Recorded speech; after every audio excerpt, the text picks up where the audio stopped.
Hey everyone, welcome into the Delmarva Sports Insider, the only live and local show dedicated to your local sports. I'm Brandon Bossert. Well, we have a packed show for you tonight. Does Tech have the best team in baseball in Delaware? How about the NFL draft? Our cameras were there when one player got the call from the Minnesota Vikings, an emotional story there, and we have that coming up. But we have to start with our game of the week. The defending champs, Cape Henlopen, hosting undefeated Sussex Academy today. And the wind was whipping out there in Lewis. This was a very, very interesting battle between two top teams. Could Sussex Academy really take down Cape Henlopen today? Well, the Vikings were unfazed. Emily Monagle tosses it up over the defense to Carrie Clausius, and the freshman gets it to the back of the net for the goal. Cape wasting no time. They led by five in this one, but back come the Seahawks. Madison Leeper scoops up the ground ball, speeds through the defense, rockets it past the keeper. She had 4 tallies on the day for SAS. Then on the free position, Jacqueline Thomas finds Madison Burke. Burke goes over the top right there. Seahawks cut the lead to just 2 late in the half, but with under a minute left until halftime, the Vikings exploded on offense. Monagle cutting through the defense and finding the back of the net there. Then Ella Risco on the fast break. Fights through the contact, the bouncer goes by. Cape led by 5 at the break, but the rain started to fall in the second half, and the Vikings also pouring it on. Pass inside to Monagle. She goes bottom right for the score.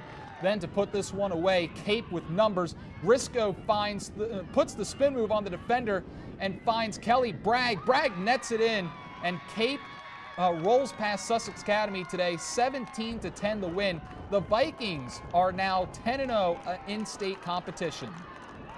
I think this was a really big win for us because, first of all, it was a really big game. We were preparing all week for it, doing our best to condition and have good drills at practice, and we knew it was going to be a good competition. But this one, I think we went into confidently, but we also knew we were going to be challenged, and I think we all really showed up, especially in the second half.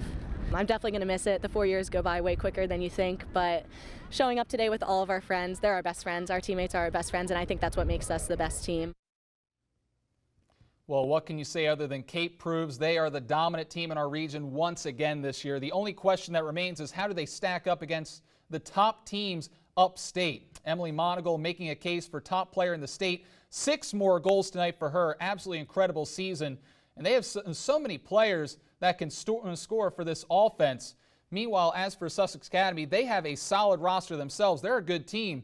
They're just a tier below Cape right now, which is meant as no disrespect whatsoever. Cape is truly just that good. Can't wait to see them back in the playoffs this year. All right, let's turn to the Diamond now. Great matchup here. 10-1 Sussex Tech back at home taking on 9-2 Milford.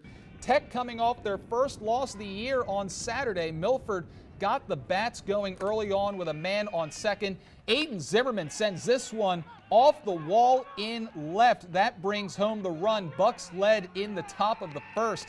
To the bottom of the frame now, Alex Mergner catches the batter swinging to keep the Ravens off the board right here. Bucks off to a great start in this one. Let's jump ahead to the 4th now. Same score. Tech with a man on third. Ball gets by. Jaren Sample sliding home from third. Ravens get 2 runs in the inning, and that's a lead change right there. In the 6th, they get some insurance. Alex Adams up to bat. That's a shot to right. Gonna bring home a runner from second as he slides into third. Tech gets 2 more in the 6th. They hold on for the 4-3 win over Milford. Tech is now 12-1, best record in all of Delaware. Well, we had a tough loss on Saturday, which was tough, but you know, we came back as a team. We started off a little slow, but we always fight, man. We never get down, and I'm just proud of the boys. Well, our defense is the strongest part of our game right now, and our bats aren't going. We know our defense is going to pick us up for one, and we know we can keep the runs low and just come together as a defense, and we know we got each other's back and our pitchers back. Now, as the spring sports season continues, a few teams begin to elevate themselves over others. One of those teams happens to be Sussex Academy boys lacrosse. The Seahawks, a perfect 9-0 coming into their matchup with Delmar on Wednesday. SAS had a 3-goal lead late in the second half, but the Cats making their way back. Check out the play by Parker Lucas there, splits the double team, delivering the goal. Wildcats cut it to 2, but their defense stepped up big time in this one. Goalie Chase Timmons made a handful of masterful saves in this one, but the Seahawks kept working on offense. Gannon Burris with a tough goal right here for the Seahawks. Nice spin dodge right there and puts it past the keeper. And then some great ball movement in the second half by the Seahawks. Jackson Dinger, he finds Ryan Burke. Burke finishing right there. Sussex Academy, they moved to 10-0, and they beat Delmarva by a final of 16-9. All right, so at this point, we have a good idea who the contenders are at this point with just 2 weeks left to play. Sussex Tech looks really good in baseball, allowing just 2.1 runs a game. That's the best in the entire state. But my concern is that defense. The Ravens, with some sloppy play toward the end of their match with Milford, if they go deep in the playoffs against teams like St. Mark's or DMA, they are going to have to clean that up.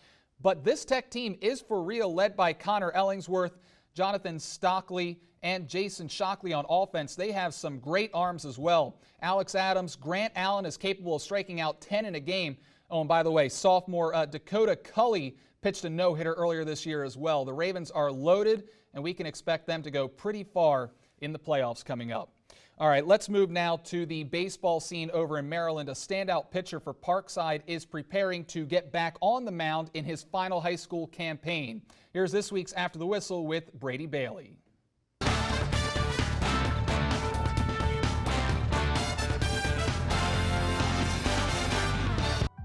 I feel like I'm pretty poised. Like, I don't get rattled very easily. I'm always very focused, and I can control the game very well. You can't rattle this Ram. Brady Bailey, the 5'10 righty for Parkside, is ready to show the Bayside what he's been working on since they last took the field 2 years ago. His shining moment came that season when Parkside and rival Ken Island tangled in the playoffs, and Bailey towed the rubber. They're a rival of ours, and we're always going at it with them, and it's always good when we get to play them. I think I gave up a run in the first inning, and then after that, I shut them down. I only gave up 3 hits and complete game. And to make sure he's ready for the challenges his senior season and beyond will bring, Brady has been hard at work, adding 20 pounds to his frame. Yeah, it helps a lot, especially with velocity, pitching, and then hitting the ball hard. You can't go out on the mound and be throwing like low 70s anymore. You got to be able to compete with the bigger guys and be able to throw harder. Bailey has also been part of the dominant Parkside boys soccer teams. He says being part of a group that has accomplished so much has given him a boost of confidence on the diamond. At home we never lost, so it just gave you a lot of confidence with everything else you played. And Bailey is another example of a young athlete who plays multiple sports and claims it helps him carve up opposing lineups. People don't think about it like you need to run that much, but like to stay in shape and like especially for a pitcher, keeping your arm healthy, it is important to run. Now Bailey has committed to McDaniel, where he will pitch and play the field. Bailey is a standout student as well. He plans to major in mathematics. Well, that'll do it for the A block. We're taking a commercial break, but when we return, our cameras were there when one NFL prospect heard his name called. That moment and the emotional story coming up next. You're watching I'm DSI. Cody Dimes from Sussex Tech Baseball, and you're watching Delmarva Sports Insider.